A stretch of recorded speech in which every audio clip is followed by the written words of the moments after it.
Willkommen zu dieser technischen Anleitung zum HP AIO. Wir sind Kelatos Informática, Spezialisten für technische Reparaturen. Wir holen dein Gerät direkt bei dir zu Hause ab, führen eine kostenlose Diagnose durch und schicken dir einen Kostenvoranschlag, bevor wir reparieren. Keine Anrufe, keine Fahrten. Wir befinden uns in der Calle Joaquín María López 26, Madrid. Bequem, transparent und professionell. Link in der Beschreibung.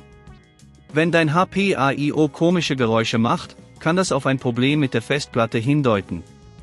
Diese Geräusche entstehen oft, wenn die Festplatte verschlissen ist oder wenn es Staub und Schmutz im Inneren gibt. Wenn du das Problem nicht zeitnah behebst, kann es zu einem vollständigen Datenverlust kommen, was sehr ärgerlich ist. Für die Reparatur benötigst du einige Werkzeuge und Materialien. Dazu gehören ein Kreuzschlitzschraubendreher, ein Torx-Schraubendreher, ein Antistatik-Armband, sowie ein neues Festplattensystem, falls die alte defekt ist. Zuerst musst du deinen HP AIO sicher öffnen. Stelle sicher, dass das Gerät vom Stromnetz getrennt ist und ziehe alle Kabel ab.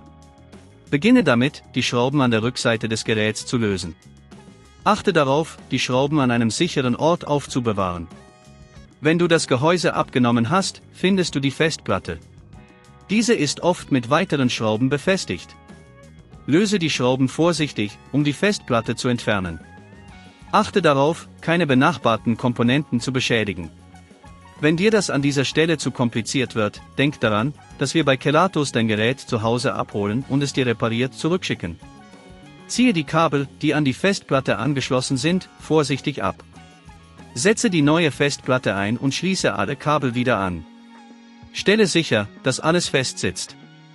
Nachdem du die Festplatte ersetzt hast, setze das Gehäuse wieder auf und schraube es fest. Überprüfe vor dem ersten Einschalten, ob alle Schrauben richtig angezogen sind.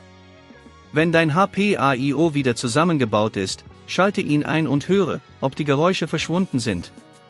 Wenn du sicherstellen möchtest, dass solch ein Problem in Zukunft nicht mehr auftritt, halte deinen AIO sauber und führe regelmäßig Wartungsarbeiten durch. Es ist auch ratsam, wichtige Daten regelmäßig zu sichern, um Datenverlust zu vermeiden. Wenn du kein Risiko eingehen willst, bei Kelatos holen wir dein Gerät ab, reparieren es und liefern es dir nach Hause, in der ganzen Schweiz. Link in der Beschreibung.